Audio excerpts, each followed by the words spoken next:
안녕하십니까. SPM 리서치의 김영재입니다. 경제 흐름도 그렇고 자산시장 흐름도 그렇고 좀 많이 부담스러운 그런 흐름이 나타나고 있습니다. 그래서 오늘은 시장만 볼 게 아니라 이러한 흐름이 나타나는 데 있어서 주변 환경, 그러니까 정치적인 문제도 한번 좀 생각을 해볼 때가 됐다라고 생각이 되고요. 그래서 새로운 축, 예전에는 악의 축 뭐 그런 식으로 표현을 했었는데 그 정도까지는 아닌데 새로운 축이 형성되고 있다. 중국, 러시아, 북한, 이란 이런 식으로요. 이 얘기하고요. 최근에 트럼프 정부에서 국방장관이 또 기밀을 유출했다 뭐 이런 얘기 나오고 있죠. 피터 헤그세스요. 메신저에서 후티 반군 공습 계획을 미리 얘기했다. 그것 때문에 문제가 생기고 있는 거잖아요. 그것과 관련해서 또 캐롤라인 레빗 대변인이 인터뷰를 할 때 여러 가지 이슈가 나왔었죠. 제가 봤을 때는 이 새로운 축, 그리고 피터 헤그세스 장관, 캐롤라인 레빗 대변인의 브리핑까지 세 가지가 연결된다 이렇게 볼 수가 있을 것 같아요. 그 세 가지를 연결하면 중요한 내용들이 연결된다 이렇게 생각이 됩니다. 오늘 그거 한번 살펴보겠습니다. 새로운 축, 여기서부터 시작해 보겠습니다. 이 새로운 축이 그냥 이 네 개 국가들이 서로 어울린다 이게 아니죠. 미국에 대항하는 네 개 나라다 이렇게 꼽는 건데 크링크라는 약자로 표현이 되는데 차이나, 러시아, 이란, 노스코리아 그 조합으로 또 단어를 만들어냈습니다. 중국하고 북한 1961년 7월에 상호 방위 조약을 맺었고요. 이란하고 북한 여기는 공식적으로 동맹을 맺진 않았지만 전통적으로 협력 관계 계속 강조해 왔고요. 중국하고 이란 여기는 2021년 3월에 향후 25년간의 전략적 파트너십에 합의를 했고요. 그리고 중국하고 러시아요. 우크라이나 전쟁 시작하기 바로 직전에 2022년 2월에 한계 없는 우정이다. 그런 식으로 표현하면서 관계를 유지했고요. 그리고 러시아, 북한. 지난해 6월에 상호 방위 조약에 서명했고 러시아에 북한 병력이 지원 들어가기 시작했죠. 그리고 또 러시아하고 이란 군사적 협력 협정에 서명을 했습니다. 이 네 개 나라가 서로 관계를 맺는데 6건으로 정리가 될 수 있죠. 이런 식으로요. 그러면서 이 4개국 간의 협력을 따져볼 때 새로운 내용은 아니다라는 것이죠. 러시아하고 이란 같은 경우에는 이미 시리아를 지원하면서 동맹을 맺었었고 중국 같은 경우야 우리가 뻔히 잘 알고 있는 북한을 공식적 비공식적으로 지원하고 있고 베이징하고 모스크바는 말할 필요도 없죠. 뭐 경쟁이 되는 그런 경우도 있겠지만 기본적으로 같이 가는 관계다 이렇게 봐야 되겠죠. 브릭스란 단어를 만드는데도 이 두 나라가 꼭 필요하죠. 그 와중에 전쟁이 났기 때문에 알게 모르게 서로 협력하면서 네 개 나라가 하나로 묶어지는데 도움이 되는 그런 상황이다 이렇게 볼 수가 있겠죠. 무역이나 금융이나 안보 분야에서 미국하고 경쟁하기 위한 그런 시스템을 대안으로 추진하고 있다. 미국 첩보기관들이 지금 그렇게 평가를 하고 있다는 것입니다.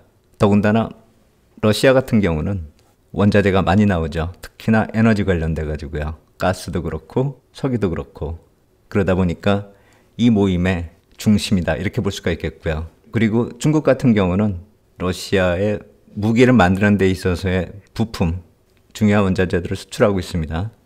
이 옆에 표에 중국이 러시아 쪽으로 무기 부품을 넘기는 그 현황이 나타나고 있는데 계속 늘어나고 있죠. 전쟁 기간 동안에. 그리고 2024년에 거의 피크를 형성하고 최근에는 약간 좀 줄어드는 그런 모습 나타나고 있습니다. 보면은 핵심적인 부품보다도 전자나 기계 부품을 많이 수출하고 있습니다. 그래서 러시아하고 중국 간의 무역 비중을 살펴보면 중국 같은 경우도 계속 늘어나고요. 전체 중에서 러시아가 차지하는 비중은 그렇게 크지 않습니다. 5% 미만입니다. 그리고 러시아는 상대적으로 중국 비중이 좀 큽니다. 30%가 넘습니다. 그리고 이란 같은 경우는 이번 전쟁에 좀 많이 쓰인 그 드론이요. 그 드론 관련된 전문 기술을 제공을 하고 있다. 이렇게 파악이 되고 있습니다. 그래서 군사 관련된 인력이나 장비나 드론 같은 경우가 러시아로 넘어가고 러시아 같은 경우는 에너지 쪽의 수출의 상당 부분을 중국으로 돌리고 중국 같은 경우는 또 무기 포함해서 소비재 수출을 러시아로 넘겼기 때문에 이 비중이 많이 높아졌다. 이렇게 보시면 될 것 같아요. 이란의 드론 같은 경우를 좀 살펴보면 카타르 도하 엑스포에서 이란의 드론이 전시가 됐었는데 이 제품명이 또 가자라고 써 있네요. 35,000피트 높이에서 1000마일을 날아간다라고 하고요. 13개 폭탄을 가져가서 떨어뜨릴 수 있다. 이렇게 성능을 과시하고 있는데요. 이때 전시된 게 미국이나 중국, 터키 이쪽에서도 같이 경쟁을 해서 제품을 전시했는데 이란 방위산업의 새로운 주력 모델이다. 이렇게 전시가 되고 있습니다. 생긴 게 이렇게 생겼고요. 제목은 가자. 여러 가지 의미가 있다. 이렇게 생각이 됩니다. 가자 얘기도 나오고 하는 그 와중에서 가만히 살펴보면 지리학적으로 살펴봐도 북한하고 러시아, 이란으로 이렇게 연결이 됩니다.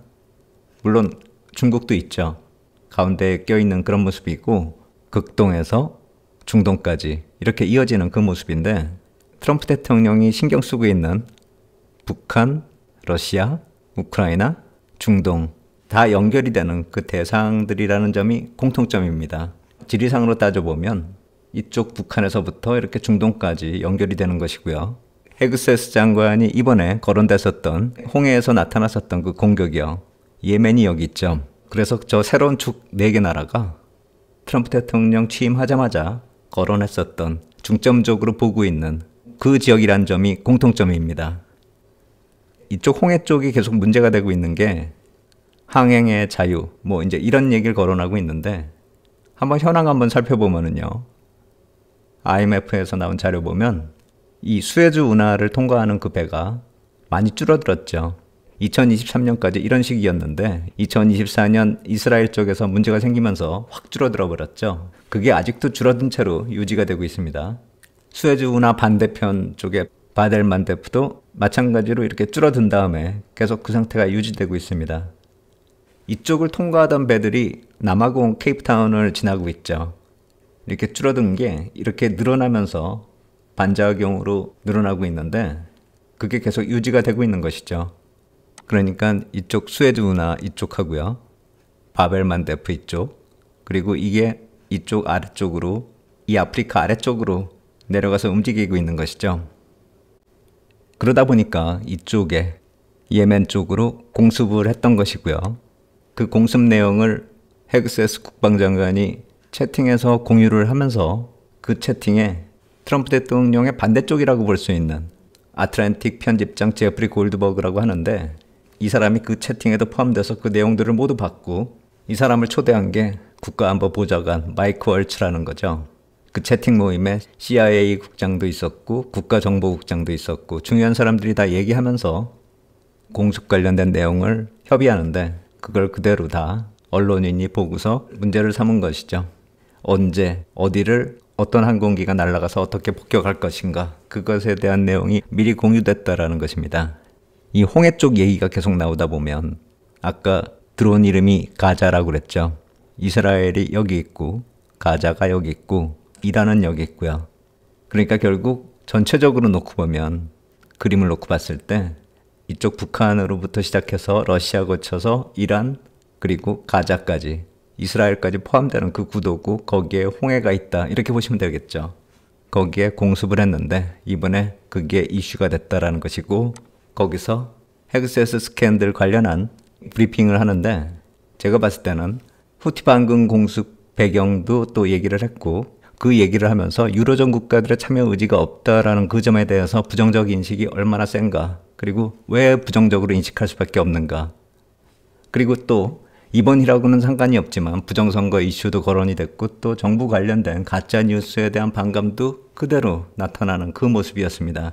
여러 가지 상황이 거의 한 10분 사이에 그대로 나타났다 이렇게 보면 되겠는데 제가 봤을 때는 그 10분의 내용 짧지만 한 번 정도는 볼만하다라는 생각이 들어서 제가 유튜브 자동 번역 기능을 사용해 가지고 원본 그대로 한번 캡처를 해봤습니다. 그러니까 내용은 그대로인데 유튜브 번역 기능을 사용했다 이렇게 보시면 되겠고요. 근데 그게 자동 번역이다 보니까 스트라이크 같은 그 단어를 타격한다 이런 식으로 해석을 해야 될 텐데 그거를 파업으로 해석하는 그런 좀 오류가 있긴 한데 그건 좀 감안해서 보셔야 될 테고 이 내용 전부 볼 필요가 없다라고 생각하시는 분은 지금부터 10분 50초 정도를 뒤로 돌리면 되겠습니다.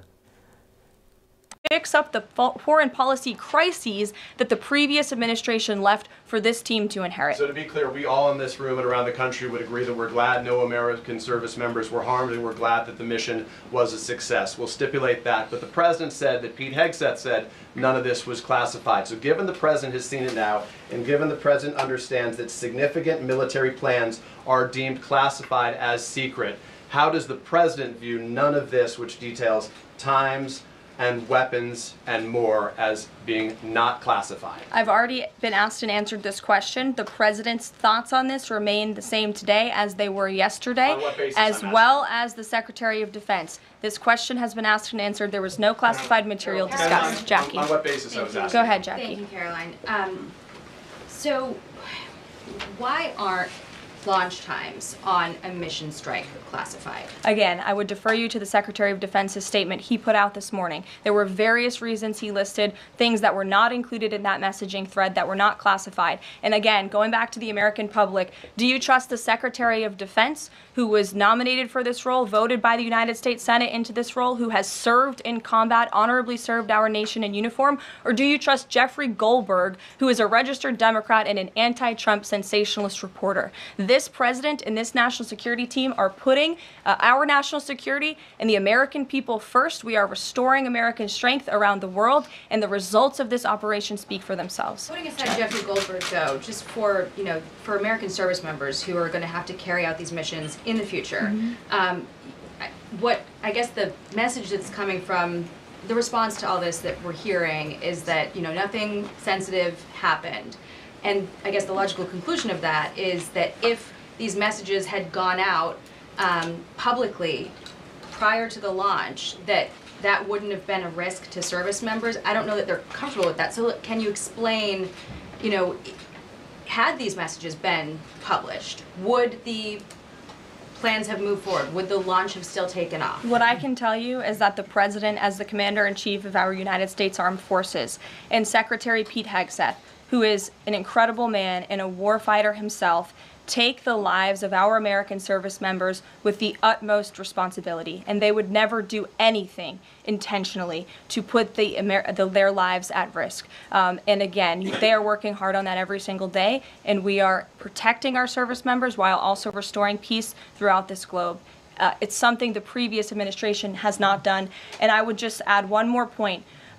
We are not going to be lectured about national security and American troops by Democrats and the mainstream media who turned the other cheek when the Biden administration, because of their incompetence, left 13 service members dead in Afghanistan, and not a single person in the previous administration was held accountable for that botched withdrawal. Joe Biden said, in fact, it was a great operation. That is despicable. It's unacceptable to this president and this Secretary of Defense. The National Security Advisor has taken responsibility for this inadvertent number being added to the messaging thread. But above all, we take the lives of our troops, safety, security, prosperity around the globe with the utmost seriousness. Goldberg's intentions, do you believe Jennifer, that he go would ahead. release that to embarrass the administration ahead of the worldwide threats? Jennifer, go ahead. Given what you've said about the president's trust in his national security team, can you say definitively that no one will lose their jobs? No one will lose their job at all because of this signal situation? What I can say definitively is what I just spoke to the president about, and he continues to have confidence in his national security team.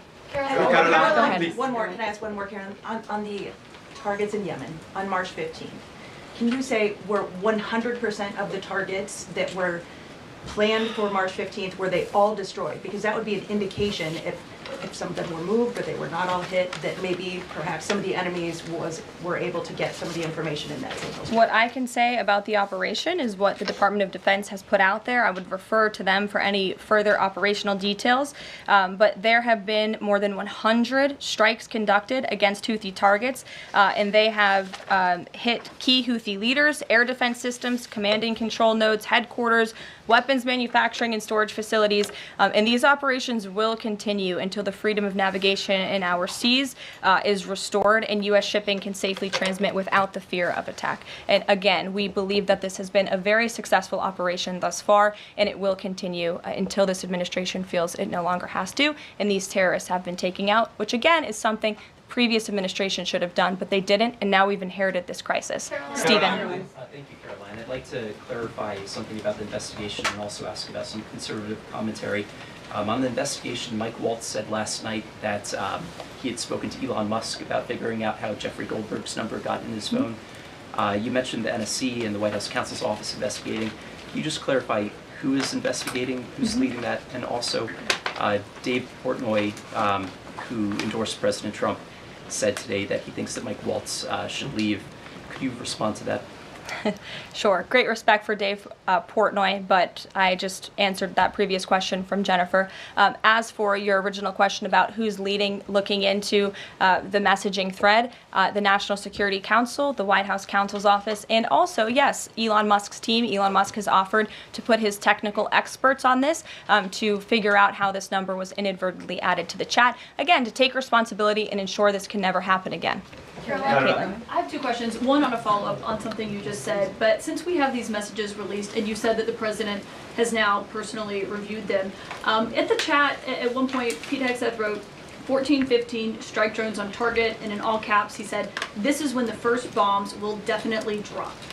Does the president feel that he was misled by his national security advisors, whoever it was that told him there was no classified information in there, now that he's seen these messages? I've now been asked and answered this question 3 times by the both of you, and I've given you my answer. The president feels the same today as he did yesterday. Okay, Philip. and on my follow-up on what you had just No, said. go ahead, Philip. Caitlin, I'm not taking your follow-up. Philip, go I have ahead. a follow-up on something you just said, though, Caroline. That's Caitlin, regarding I'm not Jeffrey taking Goldsberg. your follow-up. Philip, go ahead. I have called on you. Thank The you. Vice President seemed to express some frustration that Europe wasn't doing more to police waterways in their backyard, noting in that signal thread that 40% of European trade goes through the Suez Canal.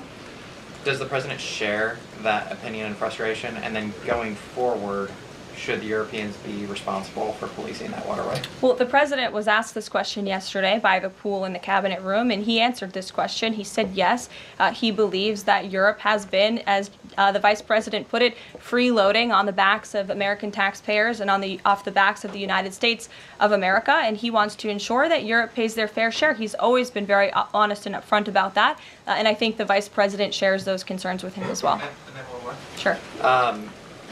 You know, enlisted soldiers, sailors, and Marines would face consequences if they shared this type of information inadvertently with a reporter.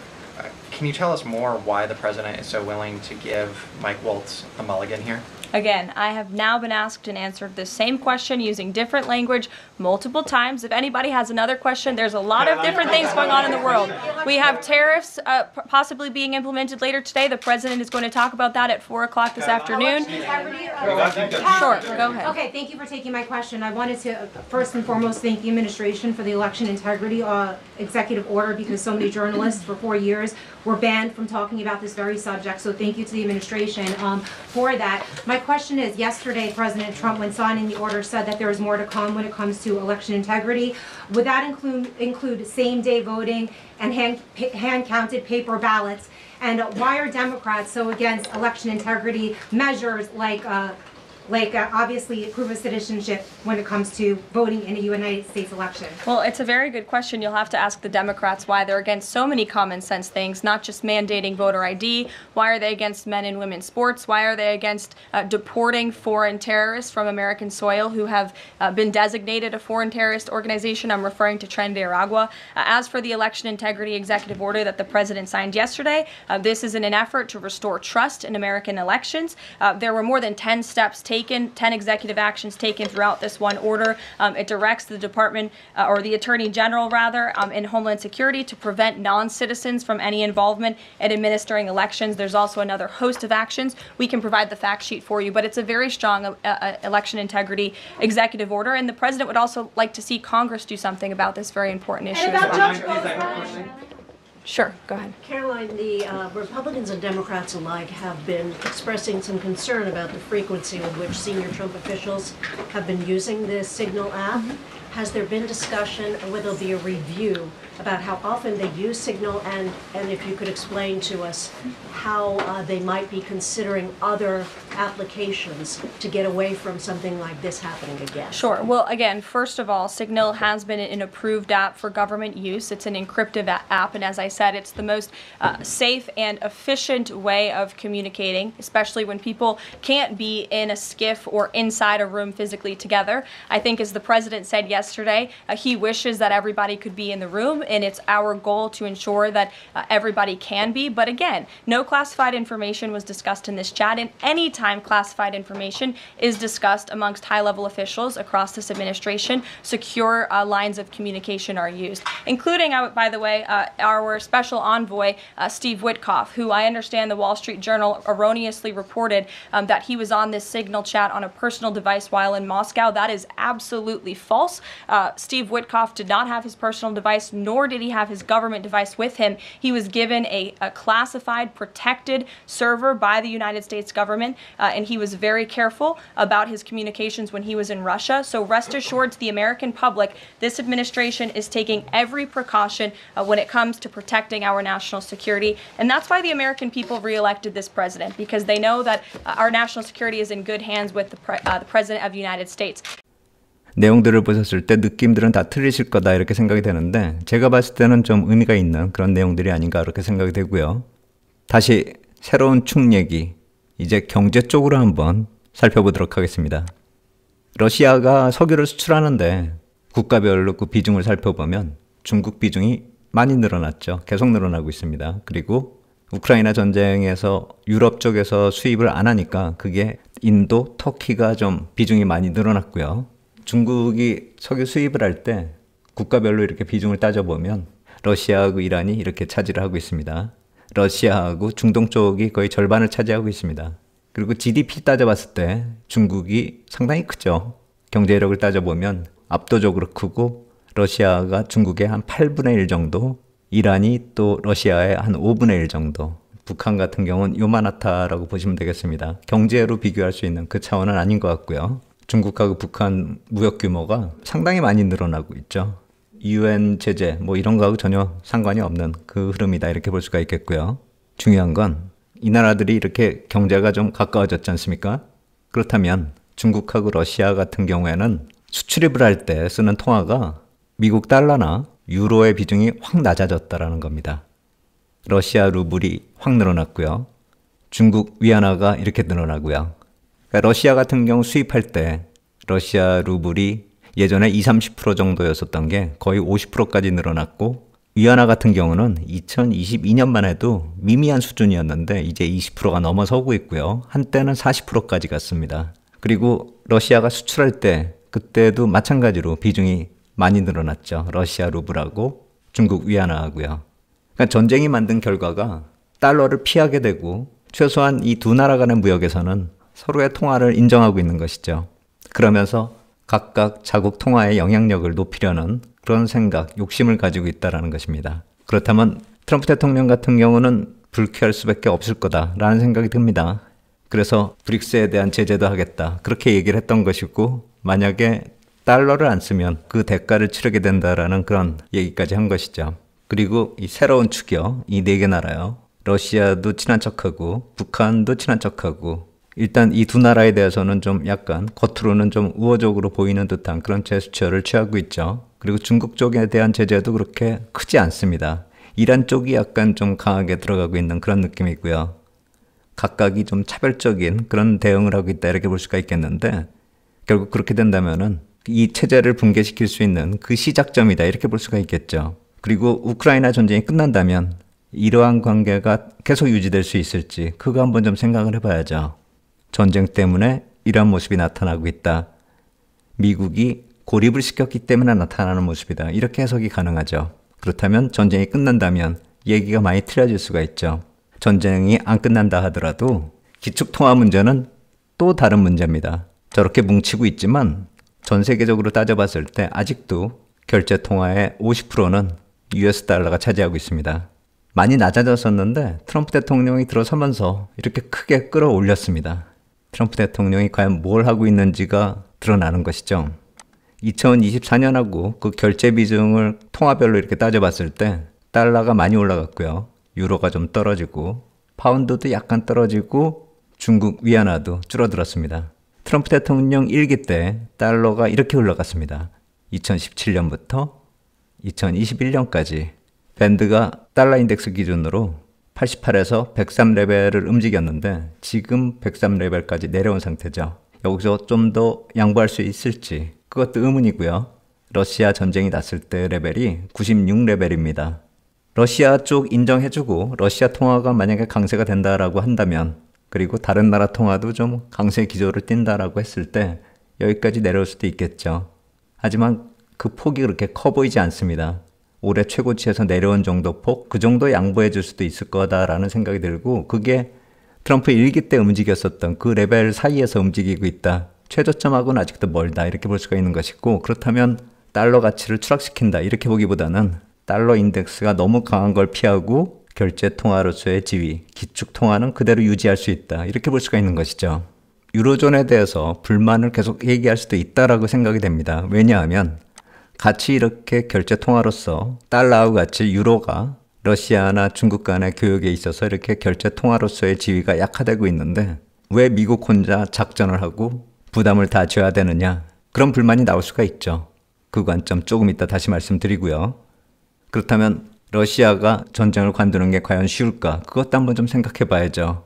그래야지 이 논리도 적용이 될 수 있고 이걸 깰 수 있는 흐름이 될 수 있으니까요.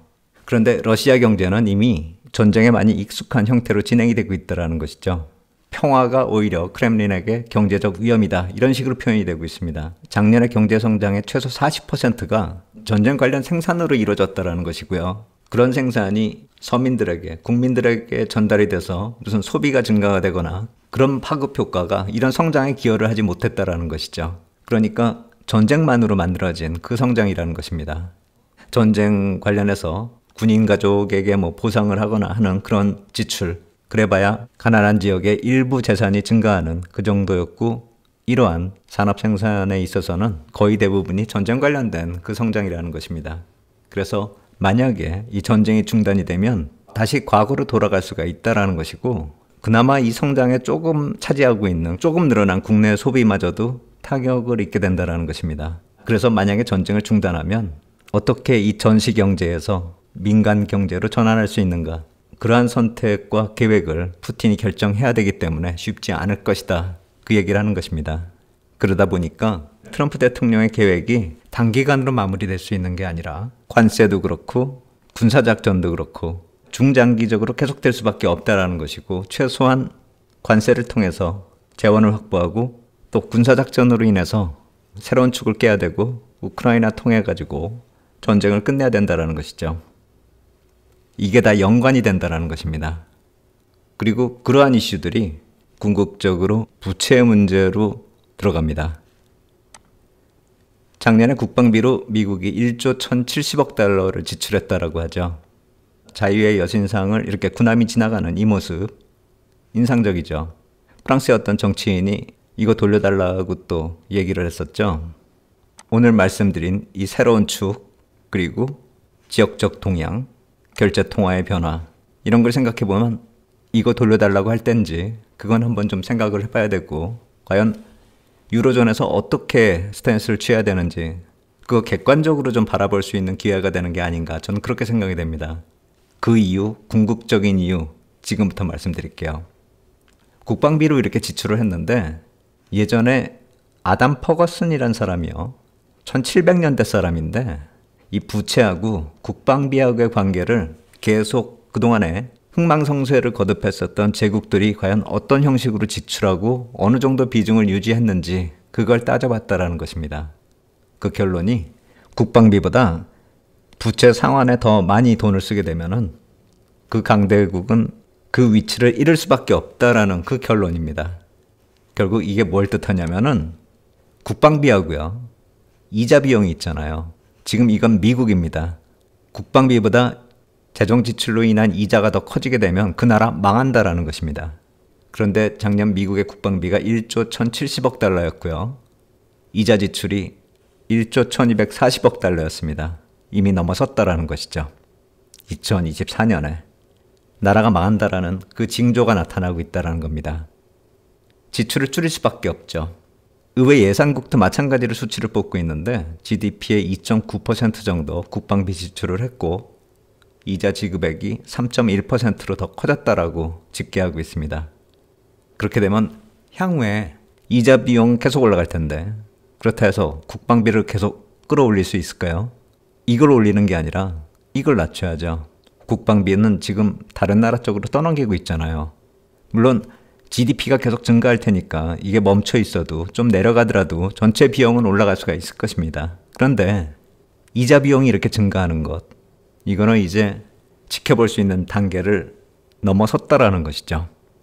2분기 들어서면서 국채 발행 이슈하고 부채 한도 이슈가 예상보다 좀 빠르게 거론될 수 있을 것이다. 그런 식으로 지금 시장에서 불안감이 나타날 수 있고 어쩌면 지금 그 불안감이 반영되고 있다. 이렇게 생각할 수가 있습니다. 그게 해결되는 데 있어서 짧은 시간에 해결될 수 있는 문제가 아니라는 것이죠. 제가 오늘 시장 얘기는 거의 하지 않았습니다. 그 주변 환경이나 정치 이슈나 정책이 어떻게 가야 되는지 그 방향에 대해서 생각을 해보고 있는데 단기적으로 해결할 수 있는 그 상황이 아니라는 것, 그리고 몇 가지 해결돼야 될 이슈들이 해결이 돼야지만 시장의 상승 모멘텀으로 변화될 수 있을 것입니다. 시장 내부적으로만 움직일 수 있는 문제가 아니라는 것입니다.